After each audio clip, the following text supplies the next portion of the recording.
خلاصہ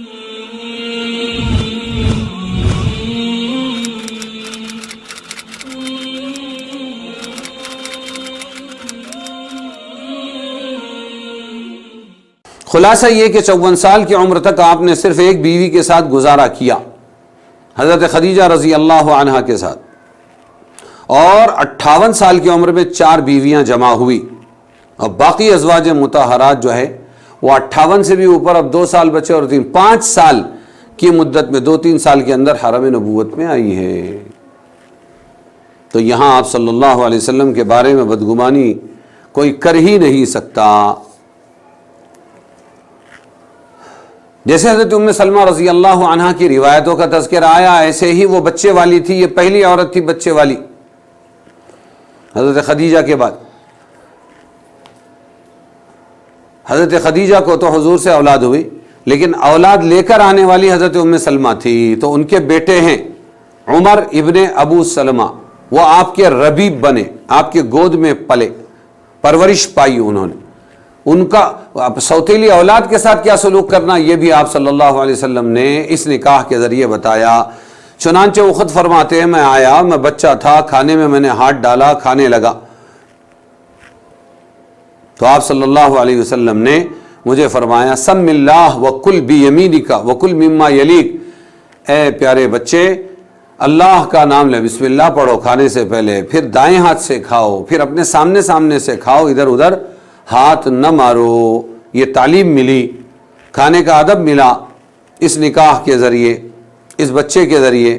حضرت جویریہ رضی اللہ عنہا قید ہو کر آئی، تو آپ صلی اللہ علیہ وسلم نے ان کو اپنے نکاح میں لے لیا اور ان کو آزاد کر کے نکاح کیا۔ تو سب صحابہ نے یوں کہا کہ ارے ہم تو اب ان کے آپ صلی اللہ علیہ وسلم ہمارے قیدی جو ہے، جو ان کے قبیلے کے، وہ تو ہمارے رسول صلی اللہ علیہ وسلم کے سسرالی رشتہ دار ہو گئے، لہٰذا سب نے اپنے قیدیوں کو آزاد کر دیا۔ حضرت عائشہ رضی اللہ عنہ فرمایا کرتی تھی، حالانکہ سوکن ہے لیکن اس فضل کا اعتراف کیا کہ آپ صلی اللہ علیہ وسلم کے جویریہ سے نکاح کر لینے سے بنو المستلق قبیلے کے 100 گھرانے آزاد ہوئے۔ میں نے کوئی عورت ایسی نہیں دیکھی جو جویریہ سے بڑھ کر اپنی قوم کے لیے بڑی برکت والی ثابت ہوئی ہو۔ یہ ہے فائدے آپ صلی اللہ علیہ وسلم کے نکاح کے۔ ام سلمہ، حضرت ام حبیبہ رضی اللہ عنہا قریشیوں کے سردار ابو سفیان کی بیٹی ہے، اور وہ پہلے ایک شوہر سے انہوں نے نکاح کیا تھا، وہ عیسائی ہو گیا اور مر گیا، تو ہجرت سے حبشہ سے، وہاں حبشہ کے بادشاہ نے حضور صلی اللہ علیہ وسلم سے ان کا نکاح پڑھوایا، آپ وہاں موجود نہیں تھے اور ولیمہ بھی دیا اس نے۔ چنانچہ جب اس نکاح کی اطلاع آپ کے بہت سخت دشمن ام حبیبہ کے ابا ابو سفیان کو ہوئی، تو ابو سفیان کے منہ سے بے اختیار یہ نکلا، هو الفحل لا یجدع انفہ، یعنی محمد صلی اللہ علیہ وسلم جوان مرد ہیں، ان کی ناک کاٹی نہیں جا سکتی۔ مطلب یہ ہے کہ یہاں ہم ان کو ذلیل کرنے کے لیے جنگوں پر جنگیں کیے جا رہے ہیں، اور ہماری بیٹی ان کے نکاح میں پہنچ گئی۔ وہ کتنی اونچی ناک والے ہیں، ان کو کوئی ذلیل نہیں کر سکتا۔ تو ام حبیبہ کے نکاح سے ایک نفسیاتی جنگ، نکاح نے ایک نفسیاتی جنگ کا اثر کیا، اور مسلمانوں کو غیروں کے مقابلے میں ایک عزت نصیب ہوئی، ان کے حوصلے پست ہو گئے۔ یہ تفصیل کیوں بیان کی جا رہی؟ مستشرقین اور جو اسلام کے دشمن لوگ ہیں، انہوں نے اتنے زہر پھیلائے ہیں کہ بیچارے سادہ لوح مسلمان بھی اس چکر میں آ گئے، وہ بھی بدگمان ہونے لگ گئے۔ اس لیے ان کو یہ باتیں سمجھانا، بتانا ضروری ہے۔ پھر یہ بھی بتا دیا کہ نکاح کرنے کے بعد اگر تم صرف مستی کر رہے ہو اور تم حقوق ادا نہیں کر رہے ہو، تو پھر ایسا نکاح مت کرو، تمہارے لیے وبال جان بن جائے گا۔ اگر تم اختیاری مساوات نہیں رکھ سکتے اور اختیاری تقسیم میں تم صحیح طور پر حق ادا نہیں کر سکتے، تو پھر ایک ہی نکاح پر اکتفا کرو۔ شرط لگائی، ایسی شرط پہلے کہیں نہیں تھی، ایسی پابندی پہلے کہیں نہیں تھی، یہ اسلام نے کیا۔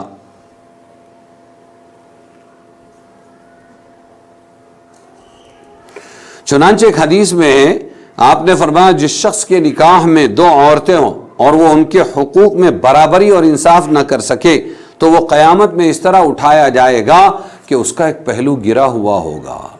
اس نے ایک کی طرف دھیان دیا نا تو ایک آدھا پہلو سلامت رہے گا، آدھا جسم، اور ایک کو اس نے ایک کے حقوق کو پامال کر دیا تو آدھا اس کا جو حصہ ہوگا جسم کا وہ فالج زدہ ہوگا. البتہ یہ مساوات ان امور میں ضروری ہے جو انسان کے اختیار میں ہے، لیکن دل انسان کے اختیار میں نہیں ہے.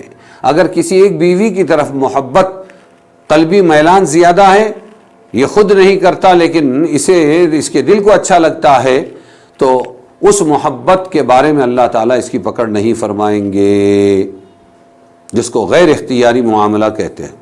خود حضور صلی اللہ علیہ وسلم دعا کرتے تھے، یا اللہ میری برابر والی تقسیم ہے، یہ میری برابر والی تقسیم ہے، سب بیویوں کو برابر حقوق دینے کی کوشش کرتا ہوں ان چیزوں میں جو میرے اختیار میں ہیں. اب وہ چیز جو آپ کے قبضے میں ہے، میرے اختیار میں نہیں ہے، اس پر مجھ سے مواخذہ نہ کرنا. جیسے حضرت عائشہ رضی اللہ عنہا سے محبت زیادہ تھی.